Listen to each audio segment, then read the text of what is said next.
Hello बच्चों, एक बार फिर आपका बाल मंदिर के इस YouTube चैनल में स्वागत है। बच्चों, हम लोगों ने स्टार्ट किया था परमाणु भौतिकी एटॉमिक फिजिक्स बच्चों, और इस परमाणु भौतिकी में हम लोगों ने कल परमाणु के बेसिक, मैंने आपको एक चार्ट बनाया था जो आपको पता होना चाहिए और बेसिक था, और मैंने थॉमसन का मॉडल बताया था बच्चों।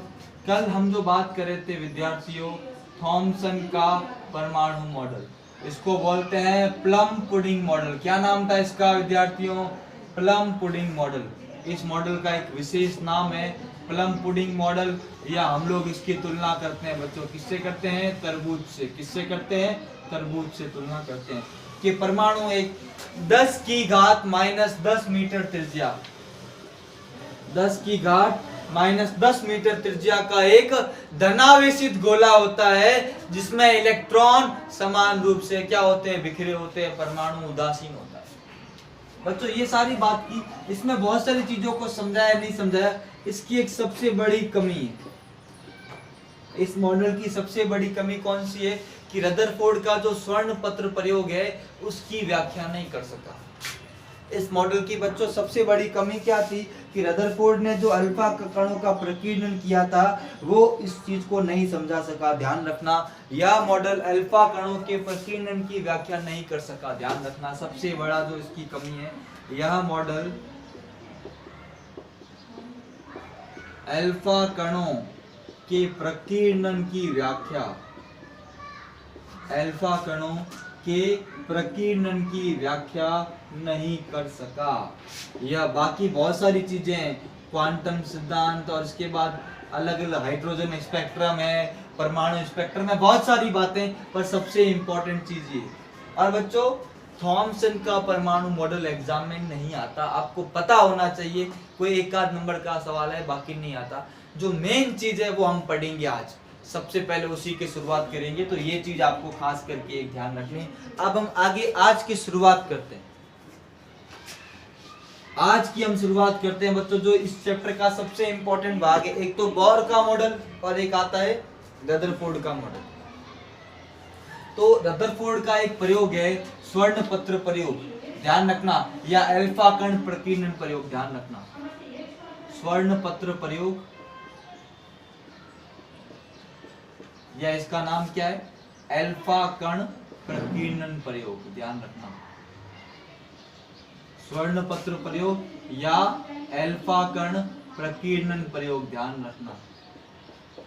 गोल्ड फॉइल एक्सपेरिमेंट भी कहते हैं इसको, ध्यान रखना।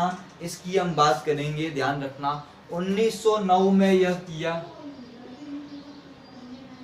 दो साइंटिस्ट थे, एक था गाइगर तथा मार्सडन, और किसके कहने पर? रदरफोर्ड के ऑब्जर्वर। इनको करने वाला ये दोनों साइंटिस्ट किसके अंडर में काम कर रहे थे? ये रदरफोर्ड के अंडर में काम कर रहे थे। ध्यान रखना, इस मॉडल को हम बोलते हैं किसमें? ये दोनों साइंटिस्ट है वो किसके अंडर में काम कर रहे थे? रदरफोर्ड के निर्देशन में। ध्यान रखना है, इस तरह से ध्यान रखना कि जो ये पूरा करने वाली चीज, मॉडल को हम किस नाम से जानते हैं? रदरफोर्ड का परमाणु मॉडल। उस परमाणु मॉडल से पढ़ने से पहले हमको ये करना पड़ेगा। ध्यान रखना, इसमें सोने की पतली पन्नी पर उसने क्या की? अल्फा कणों की बमबारी। यहाँ पे सबसे पहले पता होना चाहिए अल्फा कण क्या होता है। तो ध्यान रखना, मैं आपको एक लेक्चर में बता चुका हूँ, जब मैंने आपको डी ब्रोगली तरंग दैर्ध्य बताई थी, वहां थोड़ी सी जानकारी दी थी। आज हम पूरी जानकारी देंगे। वास्तव में ये क्या होता है? हीलियम का नाभिक। क्या होता है? हीलियम का नाभिक 2He4। हीलियम में से 2 इलेक्ट्रॉन को बाहर निकाल दो, पीछे अल्फा कण बचता है बच्चों। प्रोटॉन कितने हैं इसमें? 2। न्यूट्रॉन कितने हैं इसमें? 2। ध्यान रखना, और इसका द्रव्यमान आपको क्या हो जाएगा? +2 के 4m के बराबर, क्योंकि 2 तो प्रोटॉन है, 2 इसमें क्या है बच्चों? न्यूट्रॉन। इलेक्ट्रॉन तो इसमें होते नहीं है। अल्फा कण हीलियम का नाभिक, और ये कैसा कण है बच्चों? धनावेशित कण है। कैसा कण है? धनावेशित कण। ध्यान रखना। तो ये तो बच्चों हो गई अल्फा कण की बात। अब इसने किया क्या? सोने की पतली पन्नी पर अल्फा कणों की बच्चों क्या की? बमबारी की। उसको हम समझेंगे। तो एक बार आप इसको, इसकी मैं नोट कर लो, ध्यान रखना। इसको नोट कर लो अच्छे से बच्चों। सोने की बहुत ही पतली पन्नी 10⁻⁶ से 10⁻⁷ मीटर चौड़ी, एकदम पतली पन्नी इसने ली। स्वर्ण पन्नी गोल्ड फॉइल ली बच्चों, ध्यान रखना, उसकी हम बात करेंगे, आज चर्चा करेंगे। सोने की एकदम पतली पन्नी, ध्यान रखना। ठीक है बच्चों, अब समझते हैं क्या करता है, कैसे एक्सपेरिमेंट करता है।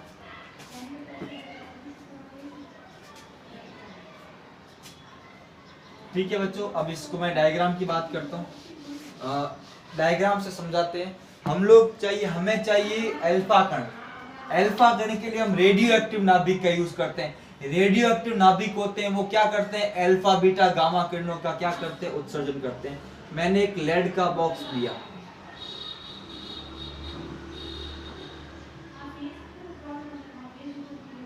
क्या लिया बच्चों, एक लेड बॉक्स, सब जगह से पैक है, लेड का बॉक्स, ध्यान रखना। लेड धातु आपको पता होगी, पीबी, लेड बॉक्स। इसमें कोई भी हमने रेडियो एक्टिव पदार्थ रख दिया। इसके अंदर बच्चों हमने क्या रखा, इसमें हम लोगों ने एक रेडियो एक्टिव पदार्थ क्या रखा बच्चों, इसमें रेडियो एक्टिव पदार्थ। और यहाँ पे मैं उसकी जगह लूंगा बच्चों बिस्मिथ। क्या लूंगा, बिस्मिथ, ध्यान रखना। यहाँ पे हम कोई भी रेडियो एक्टिव पदार्थ यूज कर सकते हैं। यहाँ पे मैं किसकी बात कर रहा हूँ बच्चों, बिस्मिथ की बात कर रहा हूँ। किसकी बात कर रहा हूँ, बिस्मिथ की। तो यहाँ पे हम किसकी बात करते हैं, बिस्मिथ की बात करते हैं बच्चों। और बच्चों यहाँ पे हम लोगों ने लेड की ईंटें रख दी ताकि हमको किरण पुंज मिले, अल्फा कण क्या हो, फैले नहीं। और लेड क्या करता है, रेडियो एक्टिव विकिरणों का क्या करता है, अवशोषण करता है, ध्यान रखना, इसलिए लेड का यूज किया। तो ये लेड की ईंटें रख ली मैंने, ध्यान रखना। यहाँ पे ये क्या है, लेड की ईंटें, पीबी, ये भी लेड की ईंटें दोनों तरफ। यहाँ से क्या होगा बच्चों, अल्फा कण का क्या बन जाएगा, किरण पुंज। और यहाँ मैंने बच्चों क्या किया, यहाँ मैंने स्वर्ण धातु की पतली पन्नी, इसको मैंने सेट कर लिया यहाँ पे, इसको मैंने यहाँ पे कस दिया ऐसे, ध्यान रखना। यह स्वर्ण की या स्वर्ण धातु की, सोने की पतली पन्नी 10⁻⁷ से 10⁻⁸ मीटर चौड़ी,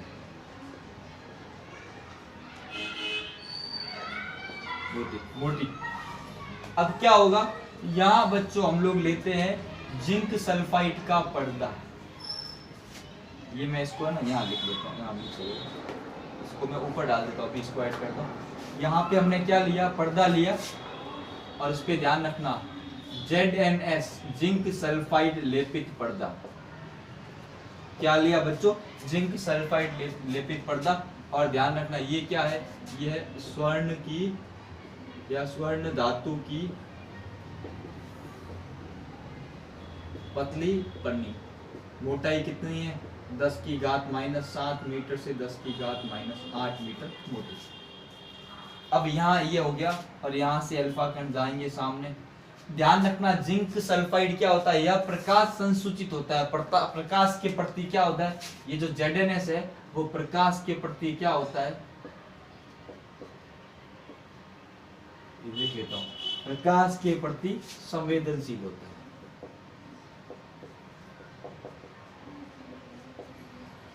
इतनी बात ध्यान रखनी है, इसको हम समझेंगे। इसको लिखो नहीं, मैं लिखवा दूंगा, यहाँ पे मिक्स हो जाएगा सारा। अब यहाँ पे हम लोग इस तरह से, ये सोने का मतलब ये डायग्राम आपका ध्यान रखना, इस तरह से ये रेडियो एक्टिव जो रदरफोर्ड का जो एक्सपेरिमेंट था उसको हम इस तरह से समझते हैं। ये इसमें चीजें हम लोग बात करते हैं। इसको बच्चों अच्छे से क्या कर लो, नोट कर लो बच्चों।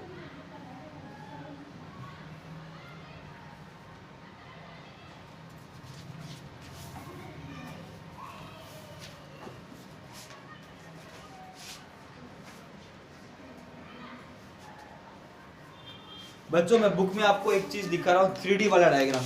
आप खाली इस डायग्राम पे फोकस करें, इस चीज के ऊपर, ये जो चीज है इस चीज के ऊपर फोकस करें। यहाँ पे क्या हो रहा है बच्चों, ये बॉक्स है, यहाँ से क्या हो रहा है, अल्फा कण निकल रहे हैं, और ये ZNS लेपित पर्दा 3D पर्दा है।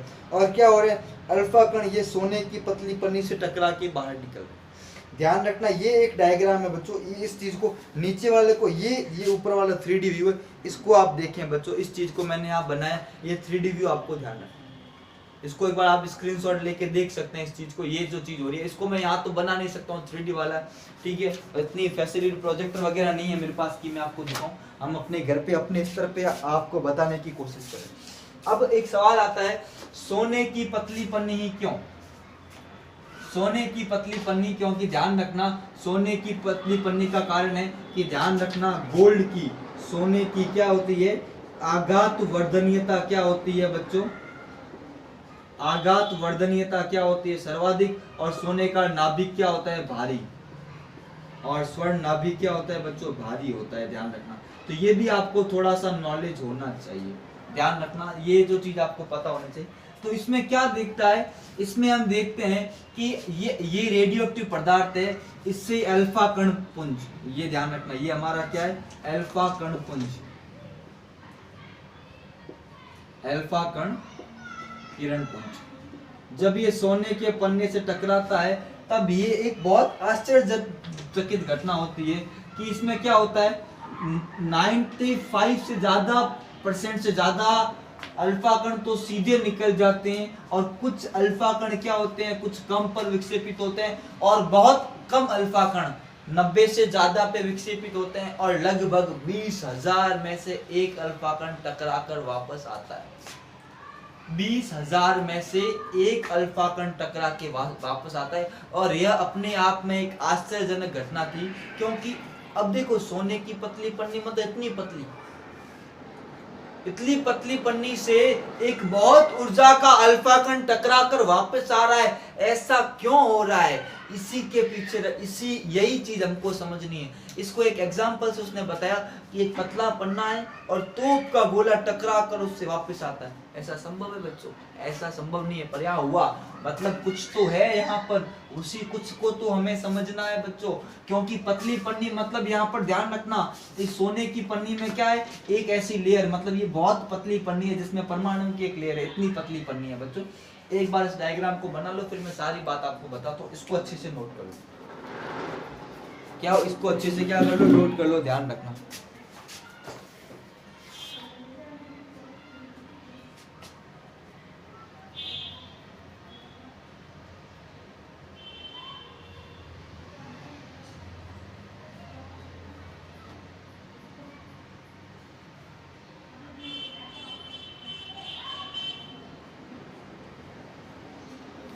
ठीक है, अब इसमें हम लिखते हैं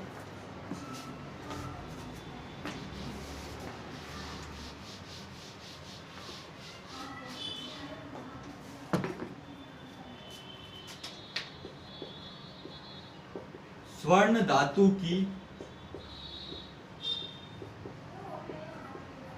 पतली पन्नी ली जाती है क्योंकि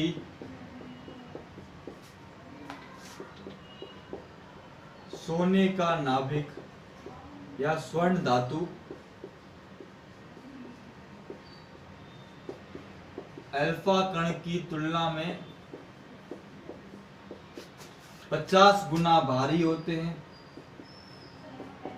50 गुना भारी होते हैं, तथा स्वर्ण धातु की आघात वर्धनीयता अधिक होने के कारण इसकी पतली पन्नी बनाई जा सकती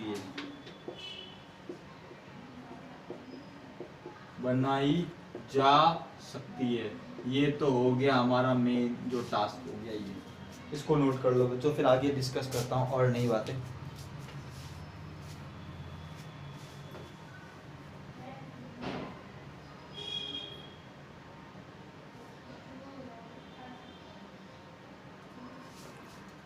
ठीक है बच्चों, और डिस्कस करते हैं।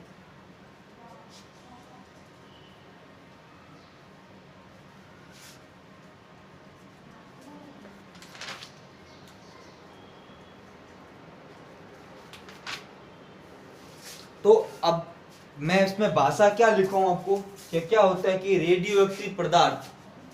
रेडियोएक्टिव पदार्थ से निकलने वाले अल्फा कण सोने की पन्नी से टकराकर आगे जिंक सल्फाइड लेपित पर्दे पर टकराते हैं, वहां प्रकाश उत्पन्न करते हैं। और उन प्रकाश उत्पन्न जब वो उससे टकराते हैं तो क्या होता है, प्रकाश का उत्पन्न होता है, जिससे हमको पता चलता है कि अल्फा कण कहाँ टकरा रहे हैं। तो इसको मैं 2 लाइन में लिख लेता हूं। क्या लिखेंगे बच्चों इसमें, रेडियोएक्टिव पदार्थ से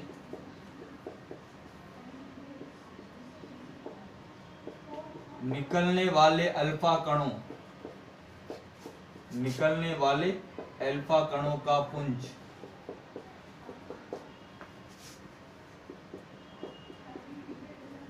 स्वर्ण धातु की पतली पन्नी से टकराकर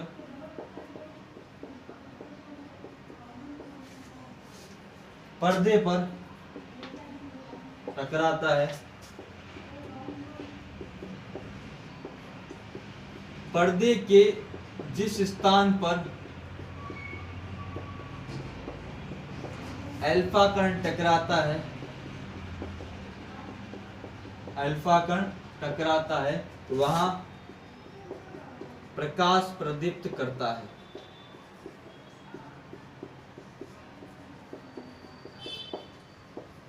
इस आधार पर हम यह पता कर सकते हैं कि अल्फा कण पर्दे के किस स्थान पर टकराया है, यह हम लोग आसानी से क्या कर सकते हैं, पता कर सकते हैं बच्चों। यह चीज हमें ध्यान रखेंगे। तो ये हमारा हो गया एक्सपेरिमेंट। अब इससे हमको क्या प्रेक्षण मिलते हैं उसको समझते हैं। वो सबसे इंपॉर्टेंट टॉपिक है कि इस प्रयोग से हमें क्या प्रेक्षण मिले और कैसे हम इसको समझते हैं। तो हम उसी की बात करते हैं कि अल्फा कण प्रयोग के प्रेक्षण।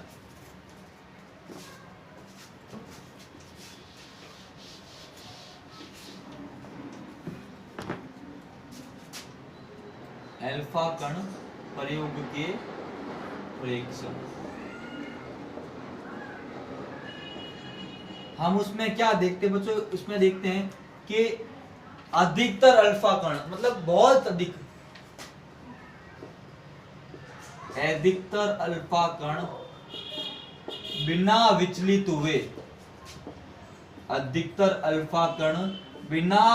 हुए सीधे निकल जाते हैं। अधिकतर अल्फा कण बिना विचलित हुए सीधे निकल जाते हैं। तो सबसे पहला पॉइंट क्या है बच्चों कि ज्यादातर अल्फा कण क्या होते हैं, बिना विचलित हुए क्या होते हैं, सीधे निकल जाते हैं। इनमें किसी प्रकार का कोई विचलन नहीं होता है, ध्यान रखना। और बच्चों ये तो हो गया, मतलब मैं भी डायग्राम बनाऊंगा बच्चों, और ध्यान रखना कुछ अल्फा कण बहुत कम कोण पर, बहुत ही कम कोण 1 डिग्री से भी कम पर विचलित होते हैं। कुछ अल्फा कण बहुत कम कोण पर विचलित होते हैं, ध्यान रखना। और ध्यान रखना बहुत कम अल्फा कण 90 डिग्री से अधिक कोण पर विचलित होते हैं। 90 डिग्री से अधिक कोण पर विचलित होते हैं बहुत कम अल्फा कण। और चौथा, लगभग 20,000 अल्फा कणों में से एक अल्फा कण 180 डिग्री पर लौट जाता है, टकरा कर क्या होता है, वापस लौटता है बच्चों। और यह सबसे आश्चर्यजनक घटना है, 180 डिग्री पर लौटता है या टकरा कर पुनः लौटता है, तो ये बच्चों 4 प्रेक्षण है बच्चों, ध्यान रखना। अधिकतर अल्फा कण क्या होते हैं, सीधे निकल जाते हैं। कुछ अल्फा कण 1 डिग्री से कम कोण पर विचलित होते हैं और बहुत कम अल्फा कण क्या होते हैं, टकरा कर मतलब 90 डिग्री से अधिक कोण पे आते हैं और 20,000 में से एक अल्फा कण टकरा के क्या आता है, वापस आता है। अब बच्चों डायग्राम से समझना हो तो उसको भी समझ सकते हैं बच्चों। उस डायग्राम की बात करता हूँ, इसको आप एक बार नोट कर लो, फिर मैं बच्चों डायग्राम की बात करता हूँ। समझना बच्चों, एक एक पॉइंट को लेके, एक एक चीज को लेके क्लियर कर रहा हूँ, खाली सीधा नहीं। अभी इसकी सारी बातें करूंगा, एक एक पॉइंट, एक एक चीज को आगे आपको डायग्राम के साथ समझाऊंगा बच्चों। अब देखो बच्चों क्या हो रहा है, जैसे ये इस आधार पे उसने इस परमाणु के बारे में बताया था। देखो ऐसा हो रहा है, ये छोटा सा नाभिक, ये हमको पता है, पहले नहीं पता था कि बीच में नाभिक था, और अब हमको पता है। अल्फा कण आए तो क्या हो रहा है, अधिकतर ये अल्फा कण है, अधिकतर अल्फा कण तो क्या हो गए बच्चों, सीधे निकल गए। क्योंकि हमें अब पता है कि नाभिक का अधिकांश भाग क्या होता है, खोखला होता है। पहले थोड़ी पता था, ये तो अब पता चला ना। पहले हमको नहीं पता था कि नाभिक का अधिकांश भाग क्या होता है, खोखला होता है, पर हमको पता है कि नाभिक का अधिकांश भाग क्या होता है, खोखला। तो अधिकतर अल्फा कण तो क्या हो गए, सीधे निकल गए। और कुछ अल्फा कण क्या हो गए बच्चों, थोड़ा सा ऐसे विचलित हो गए, यहाँ आके ये प्लस, ये ऐसे विचलित हो गए। ये भी बच्चों, ये देखो यहाँ से ये यहाँ पहुंचा, यहाँ से क्या हो गया, ये विचलित हो गया। और कुछ अल्फा कण थोड़े और अधिक कोण पे विचलित हो गए, ऐसे। ये भी यहाँ ले लो, ये और अधिक कोण पे हो गया। और लगभग एक अल्फा कण जो इसे गया और वो टकरा के क्या गया, टकराता नहीं है, ये आप पढ़ते हो छोटी क्लास में, टकरा के कभी वापस नहीं आता, वो सीधा गया और सीधा गया। ये बीच वाला, ये अल्फा कण, ये जो है ना, ये सबसे अलग बना रहा हूँ, ये वाला सीधा गया, टकरा के क्या आ गया, वापस। यहाँ टकराया नहीं, उससे पहले ही वापस आ गया। तो ध्यान रखना, ये अल्फा कणों का क्या है, प्रक्षेपीय पथ, ऐसा होता है। अब ऐसा हुआ, इस आधार पे हम लोग इसको और अच्छे से समझेंगे बच्चों। डायग्राम को एक बार नोट कर लो, अल्फा कणों का प्रक्षेपीय पथ, प्रेक्षण लोग नोट कर लिए। ये इस तरह से अल्फा कण क्या होते हैं, अधिकतर अल्फा कण क्या हो गए, सीधे निकल गए, कुछ अल्फा कण विचलित हुए और एक अल्फा कण टकरा के क्या आ गया, वापस आ गया। बच्चों अगले चैप्टर, अगले लेक्चर के अंदर मैं इसको समझाऊंगा, ऐसा क्या होता है, कैसे होता है, और हम रदरफोर्ड का मॉडल पढ़ेंगे। रदरफोर्ड का मॉडल जब पूरा पढ़ेंगे तब बोर का मॉडल पढ़ेंगे। बोर के मॉडल में हम हाइड्रोजन स्पेक्ट्रम की बात करेंगे बच्चों, बहुत सारी बातें करेंगे। चैप्टर छोटा है पर इंटरेस्टिंग है, और पढ़ा हुआ है आपको तो और ज्यादा मजा आएगा। और नंबरिंग स्कोरिंग चैप्टर है बच्चों। और बच्चों इतनी मेहनत करें आप बच्चों, वीडियो को ज्यादा से ज्यादा देखें, लाइक करें और शेयर करें बच्चों। अब आप नहीं देखते तो हम थोड़ा डीमोटिवेट हो जाते हैं कि इतना रिस्पांस नहीं आ रहा, जितना हमको उम्मीद है उतना रिस्पांस नहीं मिल रहा। अब लगभग 190 बच्चे हैं और इतने लोग नहीं देख रहे। सब लोग देखें बच्चों, जब स्कूल खुलेगी तो बहुत फायदा होगा इसका। तो बच्चों आज के लिए इतना ही, अगले लेक्चर में और नई बातें करेंगे। थैंक यू बच्चों।